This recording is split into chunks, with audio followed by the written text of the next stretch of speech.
do is I'll go ahead and introduce Auren. Auren will go ahead and give a presentation, and then we'll take some time afterwards for questions and answers. Auren?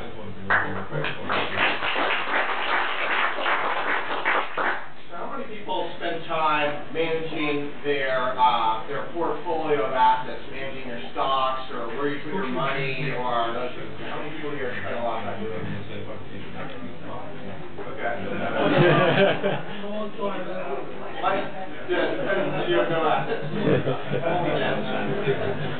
Well, basically, the thesis of this talk today is, depending on how old you are, if you're young, it's probably a waste of time to spend time doing that.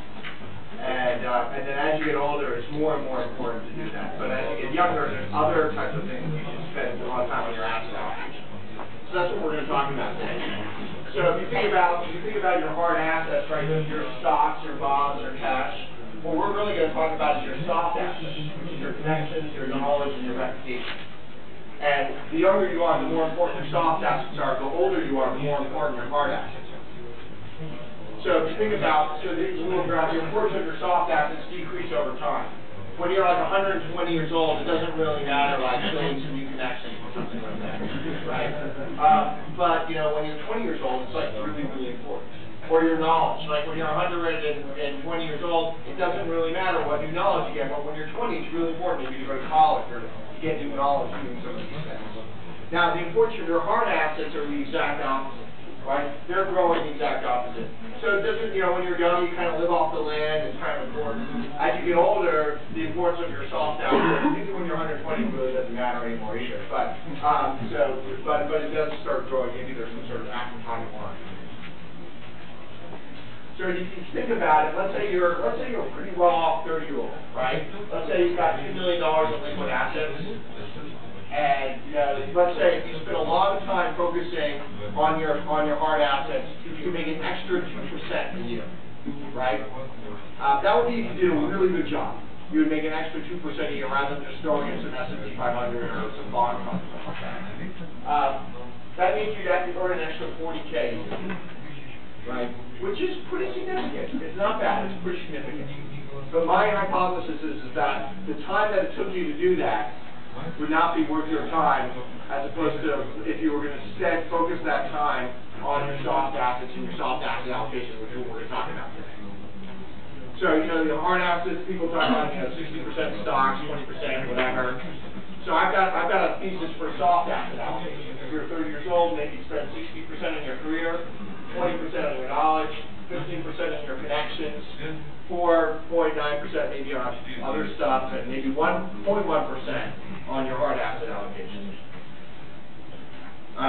The most important thing that I think to think about when you think about your asset allocation is your time, right? And people always say time equals money, right? Time versus money, all these other types of things. And time is very important. When you think about your asset allocation, you should think about how am I going to be allocating my time. Or you should be allocating, first of all, you should be allocating a lot of time to have a good time, have fun, right? And you're going to allocate some time to your kids or your parents or your wife or husband or whatever it might be.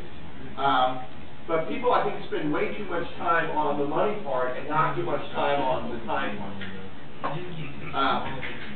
You can also buy time. So, my slow laptop doesn't move for some reason. This is what happens when you have a Windows laptop. Very good point. Exactly. You should spend time investing in a better laptop. Which is what I did, and then I had to return it. So we'll wait a minute. You can buy time. Time is a very fungible commodity. Most people think, well, I can't buy time, but you can. Pretty much anything you can do, you have an opportunity to do something a little bit faster. You have an opportunity to, that's why people hire assistants to buy time. That's why you can buy, I mean, for instance, I'm a saving nut. When I go to the supermarket, I'm always looking for the best deal. That's actually a pretty bad use of my time. I do that anyway because that's just my personality, because I just really want the best deal. But and I know it's not necessarily a rational thing to do, because I end up like spending like 30 minutes saving like $2. Because I just get like the perfect deal on those avocados or something. but it's not, you should think about what your time allocation and how you can potentially buy time. We'll let this thing reboot over here. When you think about one of the key things you should be thinking about in your asset allocation is your connections. And you should be thinking about how to map your connections and how to think about the people that you know and how that network works. Has everyone read or heard of Mark Vandermeer, who wrote The Power of Weak Ties? A couple of nods, there are a couple of people raising their hands. So the basic thesis is that he did this study on how people found their jobs. And not surprising, he found that, let's say, 80% of people found their jobs through someone they know, right? Makes sense. However, then he looked into it a little bit closer. He said, well, who are these people that they know? Who are these people that actually found the job? It turned out that about 70-something% of the 80% of the people found their jobs through people that they don't actually know that well. These acquaintances, what he calls weak ties. So we started looking into that. Why is that? Why are you finding it? His basic thesis was that when two people know each other really well, like maybe you and your best friend, you tend to know a lot of the same friends, so your network overlaps. And so the chance that you're going to find somebody from one of those jobs, the chance that they're going to introduce you to a new job is pretty low. But when you have when you find someone you don't know that well, but you have some sort of connection with, they can introduce you to a whole new network. And so the weak ties, and we're going to talk more and more about the weak ties are going to become increasingly important. I had all these beautiful slides here that you're not going to be able to see, unfortunately. Much better without the slides, yeah. I agree. So, people often ask, and there's all these different books that I write about, what's the secret of being a connector? And my basic thesis of being a secret of being a connector is just two words, one phrase, to make things very easy. All you have to do is help people. It's very easy. So all you do every time you see someone, just figure out how you can help them. And the more you help people, the more you'll end up like becoming a connector, essentially. If that's the goal. And actually, it's a pretty fun thing to do. It's a good thing to do regardless, even if you don't have any type of end in mind. The easy thing about, I basically have this I wonder if I have a whiteboard up here. So we're going to whiteboard instead. Yeah. All right. Perfect. Now we need a whiteboard pen. One over there. Yeah. All right. Great. This is perfect. We're going to go low cat. Did everyone see this? Great. Black. Black, blue. Always out to screw everyone they see. Right? And they're always out to just like totally screw with people. They're not good people. We all know people like that. They're not good people. Then there's the guys over here. These guys are like the Machiavellian types. You know, they're not great people, and they're always trying to get a better deal, but they understand the world, and so they're just going to have to do something to get something in return. They just don't want to give you as much as they want back, right? Then there's like, you know, the people, most people in the middle, I call them the back scratchers, right? The back scratchers, I scratch your back, you scratch my back. We do a deal together. You know, kind of like, you know, you need a Coke, a nice cold Coke. I've got, you know, I need $1. I'll give you the Coke for $1. It's kind of a good deal both ways. We're helping each other out. Then there's the karma people over here. The karma people think like, okay, I'm just going to do good in the world, and then it's going to kind of come around and hit me. Right? And that's kind of, so that's the next highest level up. And then there's like the highest level people. And they just be good just to be good. There's no other reason. They just want to be good. So my goal of this talk is to try to get you to move up this way, and at least get you to the karma section, at least convince you about the karma section. I might not convince you to get over here, but at least get you in the karma section over here. Either way, you'll probably be doing the same action. My other thing to convince you is that networking is a really bad, dirty word, and you shouldn't try to do it. It's just really counterproductive, and I don't think it works very well. So, and basically, I don't think you should actually try to ever meet anybody. I don't think it really means, I think you should just try to meet people in general, try to do cool stuff, meet someone in the supermarket or whatever, or meet someone at an event like this where you're trying to learn about something, but I don't think you should actually try to go out and meet somebody. I don't think that works. Has anyone actually, there's a book out there called Never Eat Alone. Has anyone heard of this book by Steve Maraji? Okay. This is the worst book on the planet. If you read this book, you are reading exactly what you should not do. This whole book is about this guy who apparently is this great networker who knows like a gazillion people, who has like 3 Palm Pilots going at the same time, and like 16 assistants to deal with his life or something. And he has this great story about how he wants to meet Richard Branson. Now, who doesn't want to meet Richard? I mean, he's a cool dude, right? You know, always virgin. Yeah, he's a cool dude. Like, I want to get her. Who doesn't want to meet Richard? He's cool. So he goes through this whole theory, this whole chapter in the book of how he meets Richard Branson. He first studies everything about Richard Branson. He reads like 4 biographies on Richard Branson. He's getting Richard Branson come out of his ears, right? Then he decides exactly. Then he starts to get involved in Richard Branson's charities, the same charities that Richard Branson did. Because in his whole thesis, when you meet someone, you only have like 15 seconds to make a good impression. So he memorizes what he's going to say when he finally meets Richard Branson. And he does all these other things, and then, of course, finally, he did a situation where, you know, he's in the elevator or whatever, he's introduced to Richard Branson, and he's got 15 seconds to make an impression, and of course he's practiced, so he makes his impression, and he now meets Richard Branson, and the moral of the chapter is that they're best friends. Of course, until Richard Branson reads the chapter, right? It's a horrible story. I mean, this guy's a very calculated guy, he like does all these things to meet people. I think you should do the exact opposite. You know, essentially, has anyone heard of this guy? This guy was on YouTube recently, Alexei Vayner. Does anyone know what I'm talking about? Right? This was the guy who, like, I wish I had my little YouTube video to show this guy. You know, he went out, he applied for a job at Bear Stearns, and he has himself, like, doing karate and playing tennis, and, you know, like, don't be this guy. Don't try to overexpose yourself. Don't try to be this guy. Don't try to have everyone know how cool you are. Just be a good person. Just go out and be a good person. Now, sometimes people will question your motives. People will be like, why is this guy trying to be a good person? Why is this guy trying to help you? Why is he trying to... But don't worry about it. Just be good. It will actually work out in the end. Everyone you've actually had an interaction with, and you've actually been around, will know that you're a good person, and maybe some of the other people won't. One thing when you think about your portfolio, when you think about everyone you meet, think about it as an investment. So just like when you make an investment in a company, think about making an investment in people.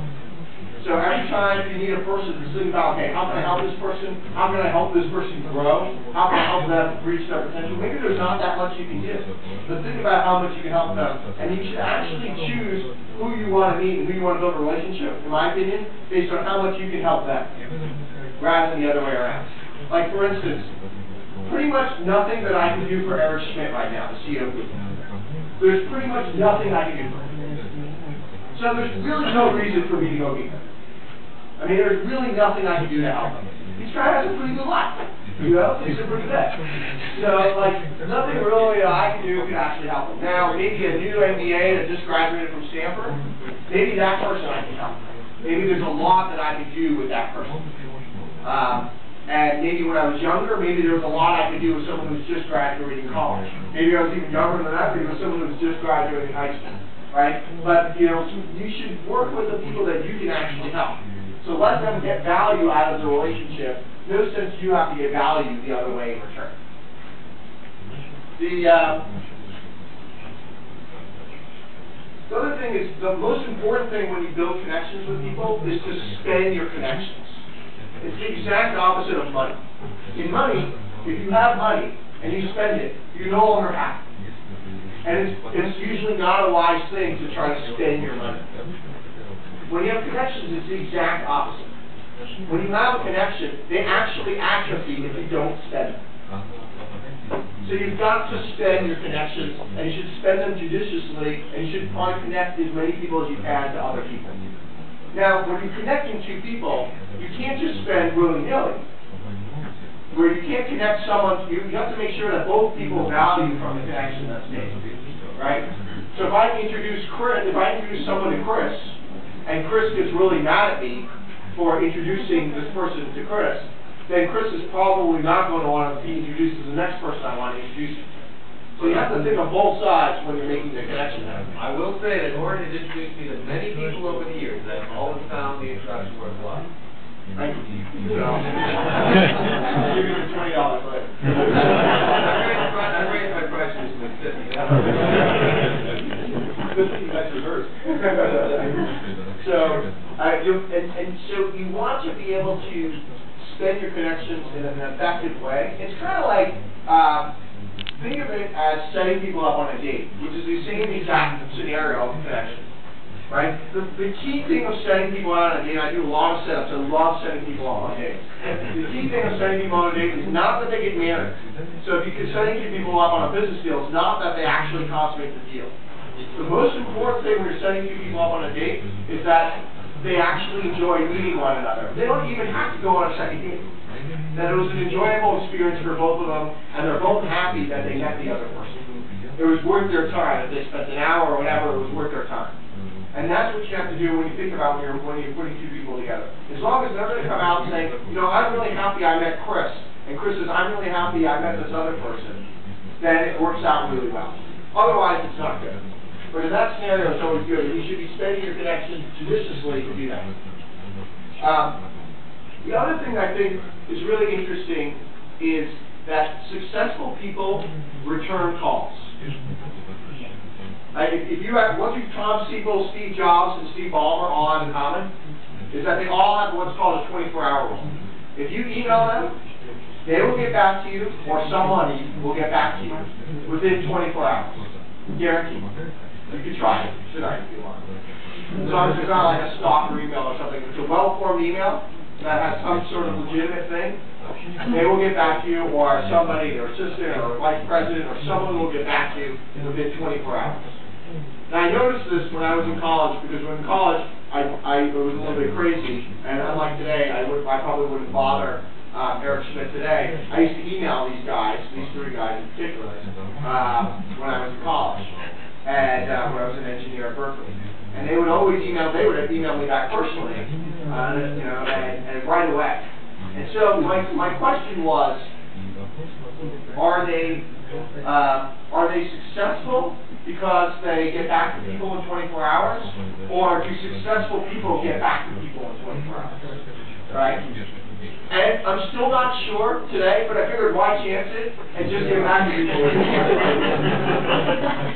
And so anytime I clear all my emails out personally before I go to bed every day. And if I can't get back to people, if there's something big, I'll usually say something like, this is really important. I'll send them an email. I will get back to you with a full response on Thursday or something like that. And I'll let them know. Because the worst thing in the world is when someone sends you an email and then they're just waiting. And they're wondering, like, well, did he get my email? Did he not? It's kind of gauge. You know, did he get my email? Did he not? What's happening on this particular thing on this front? So give them a status of what's going on, even if you can't give them the full thing right away. The other thing about connections is I used to actually, my job used to be, before I actually went back to the startup world, my job used to be to actually help people kind of grow their connections and stuff. And what I find is actually people are really good at meeting people. Pretty much everyone across the board, especially like anyone who's relatively successful, is really good at meeting people. But people are really bad at maintaining those connections. So you're good at creating connections, but really bad at maintaining those connections. And it's actually like 100x harder to maintain connections than to actually create connections. So what are some ways that people maintain connections? What are some ways? Something that I do that I think it's brainless, but people seem to like it. Is I actually, I try to write down people's birthdays, and I actually send them a note on their birthday, and I actually send them a personalized note. I ask them about the things I do were going on in their lives, or if their kids gotten older, or what have you. And a lot of people write and say, oh, you're the only person who wrote to me on my birthday, which I think is very sad. But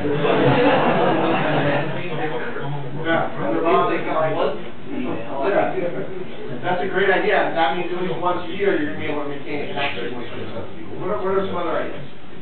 Yes. I do it on New Year's Eve.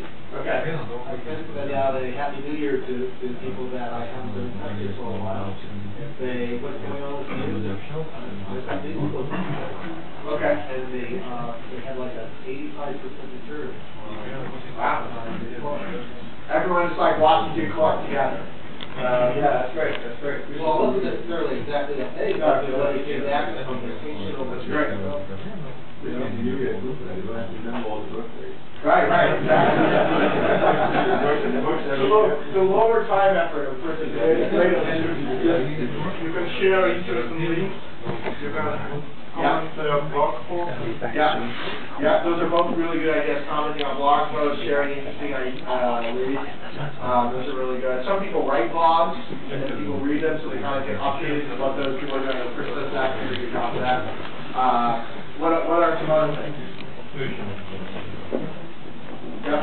Well, I know something that a number of people do success is they throw parties. They have social occasions where they see people they like. Yeah, that's a great idea. So, like, throwing dinners, throwing parties, any of those types of things are really good. And, my only advice on that is, my basic thesis is to never send Christmas cards. Right? I don't know about you, but like nowadays you get like 200 Christmas cards from like everybody and every company you've ever been in and your dentist, and you just get lots of Christmas cards, right? So if you want to send like a holiday card or something like that, send them a physical card. I would send it on like Arbor Day or some random holiday or something like, on Arbor Day I cut down a tree and sent you the card. Something like that, so that people see you stand out in their mind and they remember you, or some other types of things, or a Christmas Happy Year Day, or some sort of anniversary of something special, like the day the transistor was founded, or something that might be special in your life, the day the Pythagorean theorem was created. I don't know, whatever it is. Yes. But the other problem is sending birthday cards to a professional acquaintance whom you don't know too well, that you could just end up there in the Machiavellian side. Right? Sorry, you could what? So you could end up in that one of the bottom two. They might think you're Machiavellian? I mean, if you're a professional acquaintance, then you make twice one thing. I don't think so. I think if you're doing that, if you're bringing them joy by telling them happy birthday, everyone likes to hear happy birthday. My birthday's coming up. I would love to hear happy birthday from all you guys. I don't even know you too well. I think it's wonderful. I think it's great to say happy birthday to people. People ever want to hear happy birthday. It's wonderful. So maybe there's a few people that might get weirded out by that, but who cares about them? Like the vast majority of people are going to be pretty happy to hear somebody. Or if you see them in the newspaper, send them, hey, congratulations! I saw this deal about you in the newspaper, or I read about you on this blog. Congratulations, or something like that. Those are great. I think people want it. If people are successful, you should celebrate their success. I mean, there's two types of people in this world. I call them lovers and haters. There's people that, like, when they see someone else's success, they're like, good for him, that's awesome, right? And there's people when they see someone else's success that they're very envious and they want to cut them down. And I would say Silicon Valley is filled with lovers, and maybe places like New York and LA might be more haters. And it's great here. Like, everyone I know when YouTube sold, everyone was like, this is awesome. I mean, everyone I know was incredibly happy, right? In New York, it's a little bit different. Sometimes there's a little bit of envy going on. In LA, there's for sure a lot of envy going on. But I think it's great to celebrate other people's success. So the other thing I think to focus on, besides your connections, is also your knowledge. A lot of people think like it's not what you know, but who you know, and I think that's a little bit of baloney. I think it is really important what you know. And the more knowledge you are on a specific topic, the better you are at actually getting more people, and meeting more people. You'll have a reason because they can get value out of you. I have a friend who's a very successful venture capitalist, and she happens to be a huge dog lover. She loves dogs. She has dogs. She knows everything about dogs. She is on the board of the Humane Society in San Francisco. She volunteers with stray dogs. She just really, really, really loves dogs. And Now, she's not a dog expert, like any type of dog expert you would think, like someone who actually studies dogs and deals with dogs every day. She's a venture capitalist in the biotech world, and that's what she's really an expert in, is investing money into biotech companies. But she knows probably more about dogs than certainly than I know, or any of her, any of the people in her world knows. And so anybody in her world who wants to know about a dog, which is pretty often because people get dogs on a pretty regular basis, always calls her. So when she was younger, when she was like 26 years old, she got calls from like these very big time CEOs that she didn't even know, said, hey, I heard that you know a lot about dogs. Can you help me? I'm thinking about getting a dog, and these are the 3 different types I'm thinking of. What do you think would be best? Or I got this type of dog. How should I deal with this? Or any trainers? Or what should I? And she was very helpful. And so she ended up, because she had this very wide body of knowledge, she got a lot of incoming calls essentially of people who wanted to meet her. And so, if you think about knowledge, it can be really, really valuable in your success, especially if you have some knowledge in some area that not as many people who are around you know about, right? So, like, if you're, like, for instance, I know a guy who, like, knows everything about the latest phone that comes out. And everyone who knows him knows this guy knows more about phones than anything. If you want to know about what should be in the BlackBerry or the Trio or the Razor or whatever phone you're thinking about getting, this guy knows about the phones. And everyone always calls this guy. I'm thinking about getting a new phone right now. I called this guy recently. Everyone is always calling this guy asking his advice on what type of phone, and he'll go through a couple different steps, and he has a whole thing about it. He wants to know what you like, what you don't, your Windows, Mac, blah, blah, blah, blah, blah. And then he can help you walk through what's the best phone for you. And he can give you the pros and cons of all the different phone types out there. This guy gets an unbelievable amount of people calling him. In fact, like a lot of times, people will get referred into him even that he doesn't know who he can be helpful to. So knowledge is really, really, really important. The other thing I think you should be thinking about when you think about building your soft assets is to think about alternative investments. Now, in the hard asset world, the alternative investments are like, should I be in a REIT, or should I be in some random asset class like private equity, or should I be in junk bonds, or all these other things. These are the analogies in your hard assets. In your soft assets, your alternative investments could be something like, should I go to graduate school and get more knowledge? Should I go to a knowledge conference and learn about something? Like, should I go to Renaissance weekend, or should I go to some other knowledge conference that's around? Should I travel to some cool place and get some great experience that will really help me in what I'm doing? These are alternative investments that you should be thinking about to build your soft assets that are out there. Even coming to this tonight is kind of an alternative investment that you've chosen to make. And then the last thing before we just kind of have a little discussion and talk about it is I think you should focus on is there a razor over there?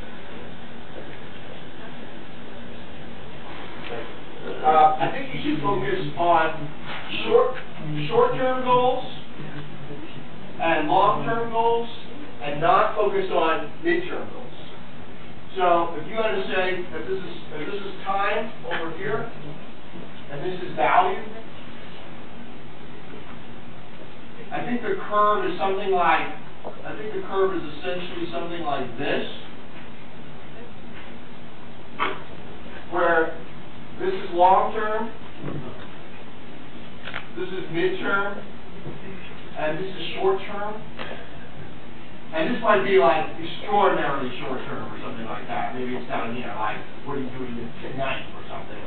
I think people underestimate the short-term, and they underestimate the long-term, and they overestimate the mid-term. Mid-term is like 5 years out. I think people often way overestimate the value of the mid-term. This is why so many people go to law school. Right? It's a really dumb idea, usually, to go to law school. In the short term, it's a really dumb idea because most people hate it. In the long term, it's a really bad idea because you're kind of stuck being a lawyer. And it's never that fun for most people. If you ask most lawyers, they don't have that much fun doing their job. And the midterm, it seems really good because when you get out of law school and you're going to make some decent amount of money. And it's kind of sick. right? So people, I think, make very bad decisions when they're focusing on the midterm. Short term should be like, how happy am I? Do I like my job, or do I like my current environment? Is this something I'm really happy with? I think people often underestimate your short-term goal. I think it's really important to be really happy where you are. Am I learning? Am I growing? Are things going well? That should be a very important calculation in short-term, in your short-term calculations, because you're going to be much more successful in what you're doing is if you're happy. And then long-term is really kind of 20 years out. You know, where's this going? It's very hard to predict sometimes. So, like, for instance, that's why, like, there's some things that are for sure important. Like, knowledge is always going to be important in the long term. Connection is always going to be important in the long term. There are other things which are much harder to predict, like, should I transfer to China or should I transfer to New York? Right? Those things might be much, much harder to predict in the long term. And often those are actually usually midterm calculations rather than truly long-term calculations. So with that, I'll actually ask Chris if he wants to add to any of these things, and then we can open up and have a dialogue and go back and forth and hopefully have a good discussion about what we're doing. One thing that I promise people is sort of maybe because we talked about the double pyramid and everything else like that, an example of how just being maybe this is for the karmic people out there, just making connections with interesting people eventually led to some sort of business success or some sort of important event in your life. Well, I think pretty much every important event in my life came from that. So I don't really think I've had too many important events that didn't come from something like that.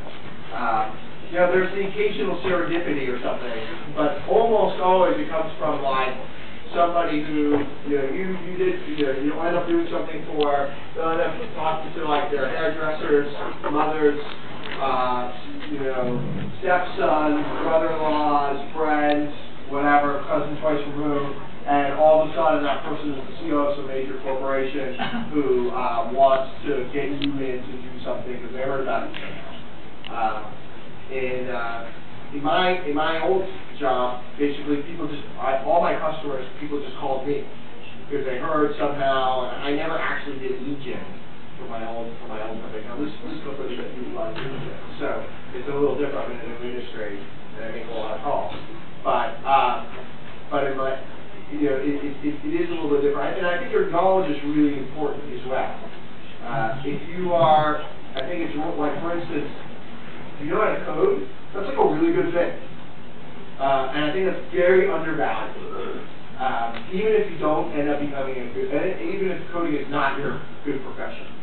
And the fact that if you're in Silicon Valley, the fact that I coded for a while, and now I'm not so good at it, but I used to be a little bit better at it, I think has been very helpful to me, and some of these other knowledge types of things that you can pick up. Even something relatively benign, like maybe a really good knowledge about baseball or something. Everyone has like one thing that they know a lot about that most people don't know about. Sometimes more than one thing. So even something really benign can be very, very helpful in ways that it's very hard to predict how that is going to be helpful. And I think a lot of times people like to be really wide, and really wide is good because you can see things in different areas and you can make connections.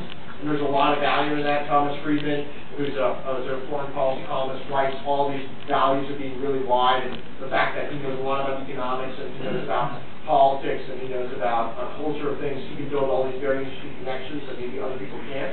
So it is important to be wide. However, it's extremely important to be very deep somewhere, and maybe even in a couple different places, because that will allow a lot of people to basically want to interact with you on some sort of level, and they can get very quick value out of interacting with you. Great. Why don't we go ahead and open it up to various questions and discussion? Oh, okay. They're good at getting value out of each other. That's it. Your bio says that you started like 3 companies before the age of 30. I was just wondering how you could acquire that depth before that age. Well, that makes me an old man here in Silicon Valley. So some of the best entrepreneurs are, Mark Zuckerberg, I think he's 22 years old, and runs Facebook, which I think is one of the most phenomenally successful companies out there. Sergey Brin and Larry Page are not that old either. I think they're 34, 35 right now. So, I think age gives you a lot of wisdom, and you're certainly much better at managing people today than I was when I was 22. But when I was 22, I may be more willing to make mistakes than I am today. And sometimes you're in high beta at making mistakes. So sometimes you fail a lot. But sometimes when you go for something and you actually turn out to be correct, even though you have a 99% chance of failing, you actually succeed. Then if it works out pretty well. That's why pretty much most innovations, I'm kind of over the hill, but if you think about most innovations, they often come from people under 30. So if you're not under 30 yourself, as I'm not, I would try to hire lots of people who are young and stupid, who will make lots of mistakes, and or try to work with a lot of young and stupid people who make lots of mistakes. And maybe if you're older, you can just kind of guide them and try to recognize the bad things a little bit faster. Earlier you talked about, with your connections, trying to spend your connections judiciously. Can you expound a little bit on what you mean by spend? Do you mean like ask for favors or use I think so. Oftentimes, I'm sure you know someone who knows like a lot of people, and then they will never introduce anyone to those people. And it's not someone who's trying to hoard their connections, but it's actually, I think, very counterproductive. So I think everyone that you know, you should be thinking, how can I connect them to somebody else that I know, or someone I've just met, or whatever it might be. Sometimes you can't. Sometimes the connection doesn't work. But you should be always thinking about. So every time let's say I go to coffee with someone, in my mind I'm always thinking like, who can I introduce this person to that will help them and help the other person, make it a mutual match. There are occasions where there's literally the set of people is the empty set. But that is very, very rare. Almost always, the set of people is actually quite large, of people where they can be mutual beneficial to one another. And I'm talking about mutual beneficial in a 45-minute coffee meeting or something, or a telephone meeting or some other type of meeting. And sometimes even in email, I will specify, you guys should meet for coffee, or you should meet for dinner, or you should meet by telephone, right? Depending on how valuable I think it's going to be for each of those people. But you should be thinking about how you can help this person, and that's what I mean by spending. I think nowadays those kind of virtual connections, like the LinkedIn you have, I think they're hard to value, and they're not. I would say their value is very, very limited. So, like I have a rule. I don't connect to people on LinkedIn that I don't know. Just so no one actually, so there's no, understanding about LinkedIn. I wish LinkedIn actually had a tally on it of the number of connections that you've rejected, and not just the number that you accepted. So basically, anyone who has like their email after their name on LinkedIn, I don't connect to. Because those are people who are just out there connecting to everybody. And so I think it's important that you are somewhat judicious about that, and you name who you rec, because when you're connecting to people, you're basically doing a record warranty saying this person's a good person and this other person's a good person. So you have to have some sort of knowledge about them, and at least have met them. Maybe it's not even face to face, but at least have had some sort of interaction where you traded emails with them, and maybe read their blog for a while, and then maybe talked to them on the phone, or some sort of interaction with them. Not everyone that I know I've actually met face to face, but there's some people I think I know relatively well because I've had other types of rich interactions with them. But it's got to be some sort of two-way interaction with someone before I think you can actually feel like you can direct them to somebody else.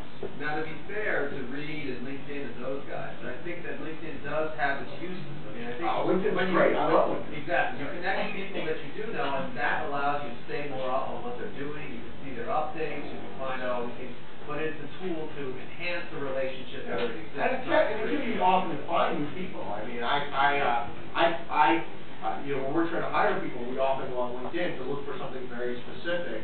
We often go on there. There's a lot of people who have their LinkedIn's a very cool thing because it's a place where you're allowed to put your resume, and like your employer doesn't get mad, right?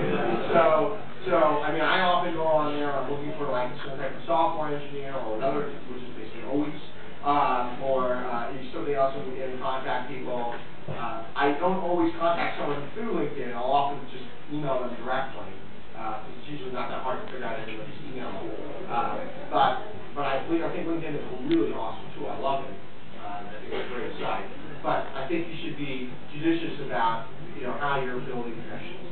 In general, not just LinkedIn, but anywhere online. Yes, sir. I think some exceptions to what you're saying about LinkedIn, because I agree with what you're saying, but I go another step further. Okay. I do allow everybody to connect with me.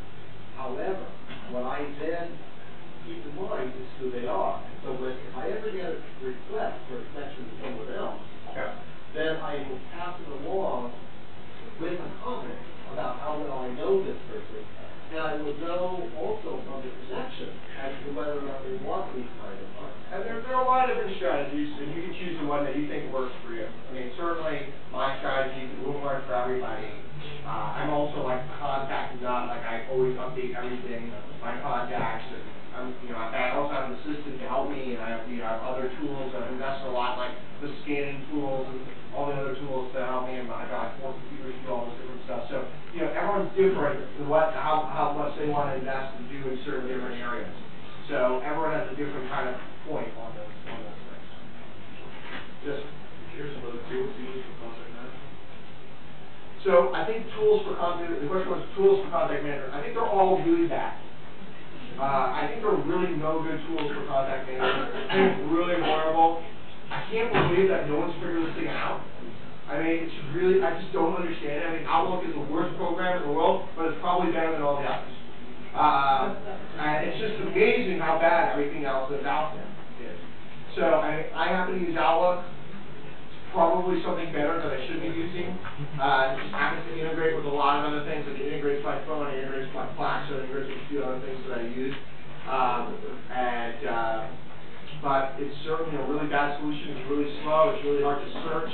I have to use a Google application on top of Outlook to actually search my own Outlook. It doesn't make any sense, right? Like Google, it's a really horrible program out there. And any of you the problem is like 1 million people have tried to build better, what they call personal information managers, better PIMs out there. There was this whole thing called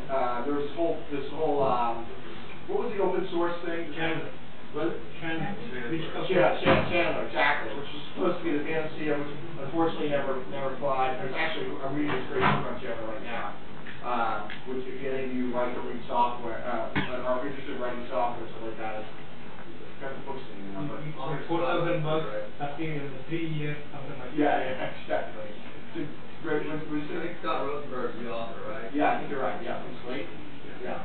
So there's been all these different things, but no one's cracked them out. So you probably have anybody who's got a solution, has got a solution which is stitched together with a lot of duct tape.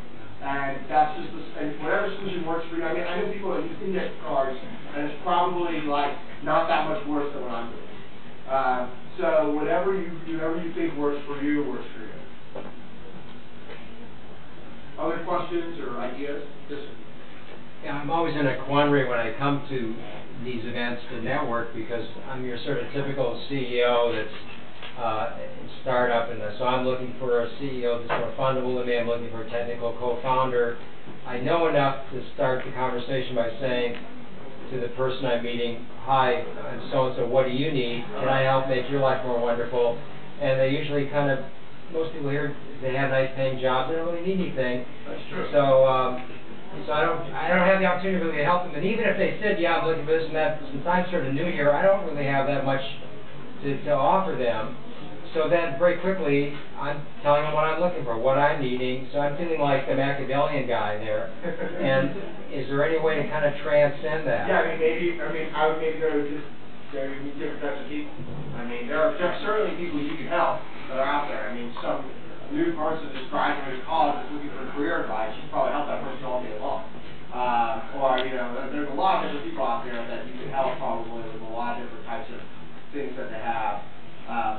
The other thing, I think it makes people uncomfortable if the question is, I actually have people, I don't think you asked this question, but I've had people ask me this question, like, how can I help you? And it always makes me really uncomfortable when I answer that question. I used to have one of my board members always used to call me up and be like, how can I help you? He's on my board. And I still felt really uncomfortable in that type of relationship. So usually you try to have to figure it out somehow. It means you can some sort of relationship with them. And then usually you should just offer, like, you know what, I think I'm going to introduce you to this person. Or, you know, I just read this book that's really good. I'm going to send you this book. I think you might want to enjoy this book. Or, here's an article that I read, or send them something. But when you only have 2 or 3 minutes in the half hour before events like this start, what would you recommend saying to someone you don't know? I don't know. I'm not so good at meeting people I don't know, personally. So, I don't know what you should, I don't know what you should do. I think the best thing is just, you know, the pleasantries, have something interesting to say. If they spark your interest, keep in touch with them. I usually try to keep in touch with pretty much everybody that I meet, even if I exchange business cards with them, I just kind of put them in my database, whatever. But I think it's sometimes hard to think, like, because you're not going to be able to help everybody that you meet. And so it's sometimes hard to actually, it's like, that's why I don't like networking events personally. I pretty much never go to any. Like, I'm really interested in foreign policy. I like foreign policy. It has nothing to do with my job, but I just really like it. I'm just really fascinated by it. So I go to a lot of, like, foreign policy lectures, like really geeky foreign policy lectures, and I read these, like, really big books, and I go there and I geek out and I learn all about foreign policy. It's really fun for me. And I happen to meet all these other, like, foreign policy geeks, and we get along really well. We, like, talk about, like, you know, the treaty of, like, you know, 1812 or whatever, and we get, like, really excited about all this stuff, and we're, like, we geek out together. So if you have a certain interest, I would follow that interest. I mean, this woman, she went to all these different dog things, and she met a lot of dog people there, but sometimes she met other people, and she got really knowledgeable about something, and maybe that kind of worked for her better. Yes? I just want to say this is necessarily one-to-one. In other words, in order to help you, you have to help me. Absolutely, right. You just pass it along, help, I help him, and my person, and just so That's a great attitude. So the gentleman here was saying, yeah, how the hell would an individual trying to do it all in one package? It doesn't work. Yeah, it's really hard. I mean, Going around. there's a certain limit. I mean, I do want to help everyone I meet, but like, you could literally do like helping people all day long. So this is you can't. You could be, you know, just sitting by the sidewalk and just helping everyone cross the street, right? So, I mean, there is a limit to what you can do to help people. So you have to kind of figure out what that is. For everyone, it's different. I mean, some people are Mother Teresa, and they really do try to help everybody. And some people, you know, have other priorities. You know, it's okay to spend time with your family, you know, have fun every once in a while, you know, do other things, or play video games, or whatever you like to do. Yeah.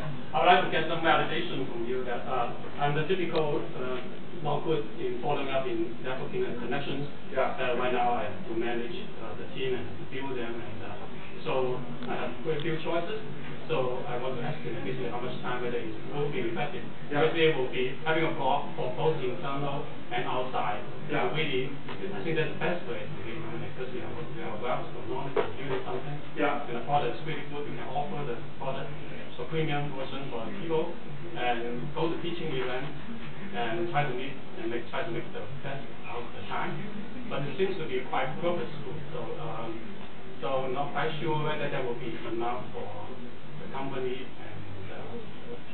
I think the most successful people I know are making connections are the people that have like serious hobbies outside of their work. And those are the, I mean, it's a little bit of a bow tie, right? So if you think of where you're at, you know, what happens is like, if I think of my own life, like, let's say I know a lot about foreign policy. I don't know that much, but I know more than most tech people, right? So if I know a decent amount about foreign policy, and I know a decent amount about technology. Now, in Silicon Valley, most people will think, well, this guy doesn't really know that much about technology. He knows some, but he's not nearly an expert.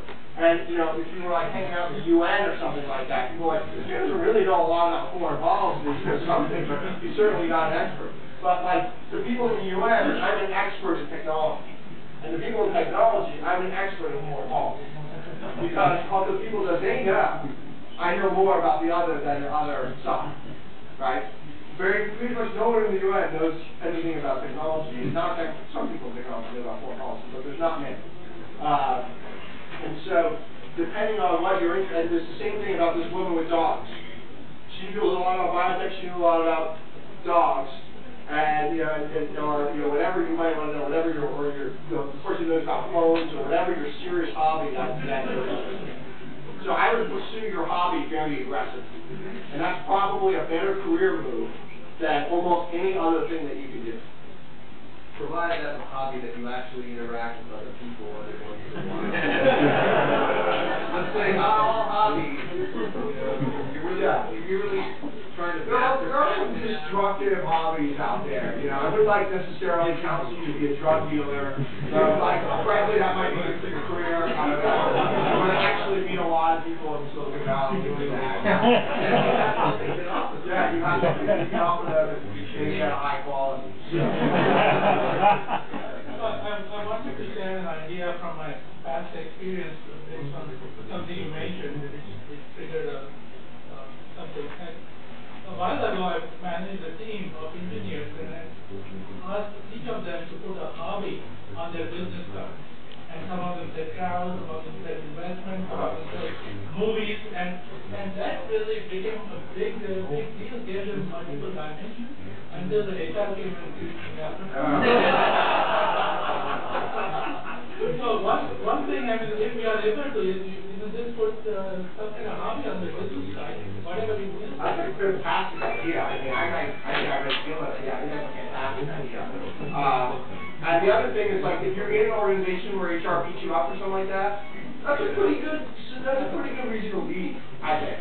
Like, life is short. You know, if you want to optimize for the short term, like, why be somewhere where, like, all these, like, crazy rules and regulations that are beating you down? If you're one of those people who are always complaining that the bureaucracy is beating you down, my basic remedy for that is to leave. There is no reason to be there, and I guarantee you, if a few people start doing that, the policies will change relatively quickly. I mean, it is a people's market today. It is not a company market. Every one of you in this, the unemployment rate in Silicon Valley right now for people with college degrees is like 0.3%. Every one of you can find another job very quickly. Maybe not like in 1 second, but you can find it relatively quickly. You're a very hot commodity. You're probably much higher commodity than you think. So, no sense putting up with like basic like corporate BS in my opinion. Because if the corporation, and you know, again, I might be a little biased on a startup, but these corporations that are out there, they have, like, for instance, I'll give you an example. Microsoft, and I love Microsoft. Well, I don't even but if you go to Mountain View, Microsoft, they have all this great art. They're not allowed to have any art showing dogs. Right? Why is that? Like, why can't, and this is a true story, this is true. Why can't Microsoft show dogs, right? And they are, like, show dogs, you know, I love the dogs play poker, right? There's a lot of art that's out there, right? Like, why can't you show dogs? Well, because there's, like, 3 people on the corporate campus who, like, or maybe not even any